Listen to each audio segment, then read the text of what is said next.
Yani the Palestinian people continually, Ahl Gaza, to this day are just teaching us Iman in Allah Azza wa Jal. And I saw this clip of this mother.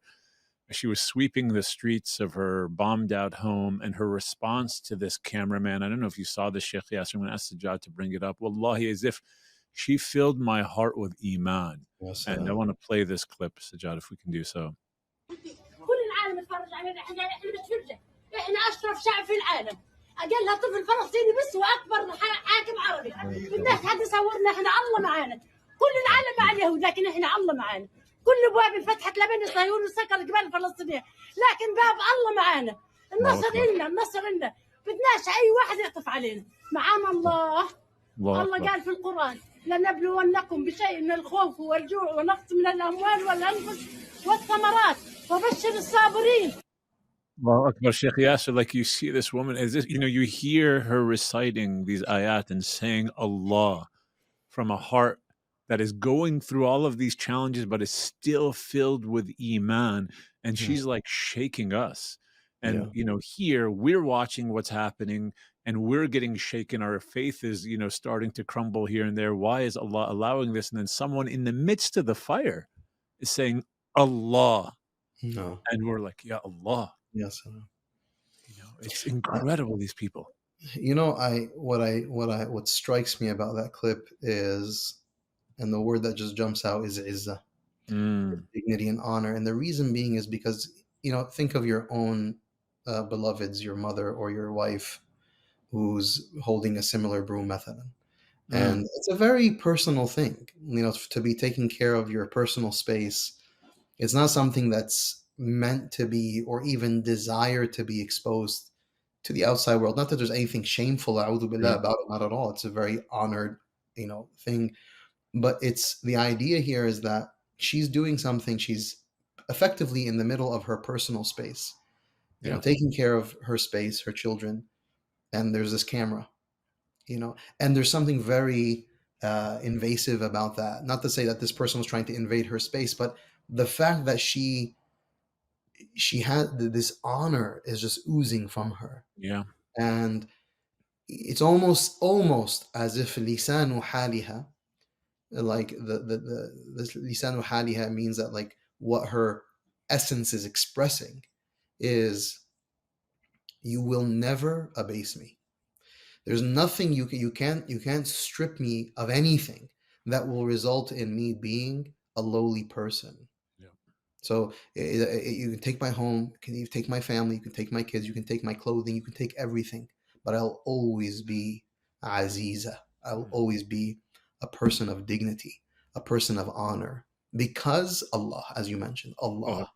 Because Allah subhanahu wa ta'ala, in the Quran, Allah subhanahu wa ta'ala, Allah asks in this rhetorical, almost dismissive, do they seek their honor with them? Inna al-izzata lillahi jami'a. All of honor, all of dignity belongs to Allah. We are Abdul Aziz. We are the servant of Al-Aziz, the possessor of all dignity and all honor. And that's why the more we surrender ourselves to Allah and we remove from our hearts and minds any type of subservience to other than Allah, then we'll always live bi'izzah. That's why she can be holding a broom and wearing the clothing of her bayt, her home, and to be in that vulnerable, innocent space. But like, you see it, it comes through. It's just palpable. Yeah. You just feel like, I don't want to, I would have haiba of being in her presence. I would be in awe. If I were in her presence, we would likely tremble from how dignified. Because when a person is infused with dignity and honor, you naturally tremble in their presence. It can be a saghir or a kabir, it doesn't matter. You just feel like, man, this person's plugged in differently. Yeah, Shaykh Yasir, and about plugging in differently, I mean, where does that come from? The Iman is not an intellectual construct. It's an experiential reality. And the Prophet sallallahu alayhi wa alihi tells us, Al-imanu ma waqara fil qalb. It's that thing that's infused in the heart. So you and I and the rest of the world, we're going about our day and we want that sort of Iman, that no matter what happens, we're with Allah. And so the Yeah. only way that we can get it is through these spiritual practices. If we're spending most of our nights watching Netflix, watching HBO, or doing whatever it may be, we only have so many hours in the day.